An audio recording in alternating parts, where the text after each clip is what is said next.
இன்றைக்கி நம்ம வீடியோவில் என்ன பார்க்க போகிறோம் அப்படின்னா, ஒரு சூப்பரான டிசைன் ப்ளவுஸை பற்றி தான் நம்ம பார்க்க போகிறோம். ஏற்கனவே நம்ம தச்சு வச்சுருக்கோம். ரெடியாக தச்சு வச்ச ப்ளவுஸில் நம்ம ஒரு சூப்பரான ஒரு டிசைன் தான் நம்ம பார்க்க போகிறோம். இப்போ அதில் வந்து ஃபஸ்ட்டு நம்ம கல் ரோல் கொடுத்து அடிச்சுக்கலாம்.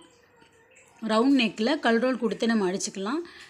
நீங்கள் ஏற்கனவே தச்சு வச்சுருக்கீங்க, அதுக்கு பின்னாடி நம்ம டிசைன் ப்ளவுஸ் போடணும் அப்படின்னு நினச்சிங்கன்னா, இந்த மாதிரி ஒரு டிசைனை நீங்கள் ஈஸியாக போட்டுடலாம். நீங்கள் டெய்லர் கிளாஸில் அங்கே போய் தான் நீங்கள் போடணும்னு கிடையாது. டெய்லர்கிட்டருந்து நீங்கள் வாங்கிட்டு வந்துட்டு கூட இந்த டிசைனை நீங்களாக கூட வச்சுக்கலாம். நீங்களாக தைக்கும் போது கம்மியான விலையில் நீங்கள் ஈஸியாக தைச்சிக்கலாம். இதுக்கு டிசைன் ப்ளவுஸ் நம்மளுக்கு தைக்க தெரியணும்னு அவசியம் கிடையாது.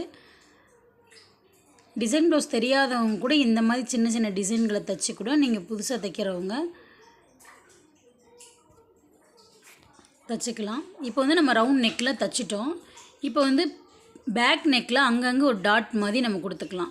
நம்ம எப்படி கோலத்துக்கு புள்ளி வைப்போம் பார்த்தீங்களா, மாறி மாறி ஊடு புள்ளி மாதிரி வச்சு அந்த இதை நேராக வைக்காமல் ஒவ்வொரு புள்ளியும் நம்ம ஒரு புள்ளி வச்சுருக்கோம் அப்படின்னா அந்த புள்ளிக்கு நடுவில் வந்து ஒரு புள்ளி வச்சு அந்த மாதிரி ஃபுல்லாக நம்ம சென்டராக வச்சுக்கலாம். இப்போ இந்த மாதிரி நம்ம ரெண்டாக மடக்கும்போது அந்த பக்கம் எல்லாமே அந்த மார்க்கர் வந்து கரெக்டாக இந்த சைடு நம்மளுக்கு விழுந்துடும். நம்மளுக்கு ஒரே மாதிரி ரெண்டு சைடுமே ஒரே மாதிரி இருக்கும். உங்களுக்கு ஈஸியாகவும் இருக்கும். நீங்கள் ஒரே பக்கத்து நீங்கள் வைக்கிறதுனால வச்சுக்கலாம், இல்லைன்னா நீங்கள் இந்த மாதிரி கூட வச்சுக்கலாம்.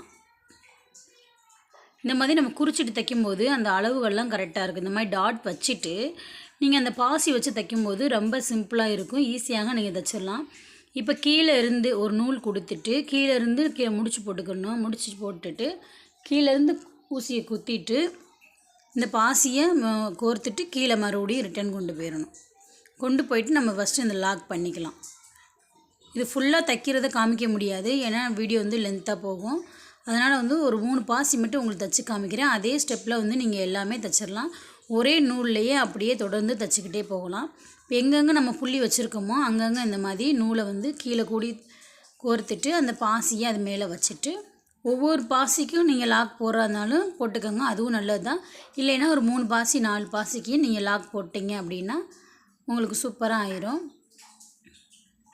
நம்ம வந்து வெளியில் ஆரி ஒர்க்கு கொடுத்தாலும் 3000 4000 அந்த ரேஞ்சு வரும். நம்ம இப்படியே சிம்பிளாக போடும்போது உங்களுக்கு ஈஸியாக இருக்கும். இப்போ பாருங்கள், ஃபுல்லாக நான் போட்டுட்டேன். எவ்வளோ சிம்பிளாக இந்த வேலை முடிஞ்சுன்னு பாருங்கள். நம்ம ஃபுல்லாக நம்மளுக்கு ஆரி ஒர்க்கு போட்ட மாதிரி அழகாக ஆயிடுச்சு. இதே மாதிரி நீங்களும் தச்ச ப்ளவுஸில் ட்ரை பண்ணி பாருங்கள். இந்த வீடியோ உங்களுக்கு பயனுள்ளதாக இருந்துச்சுன்னா நம்ம சேனலை சப்ஸ்கிரைப் பண்ணி வச்சுக்கோங்க.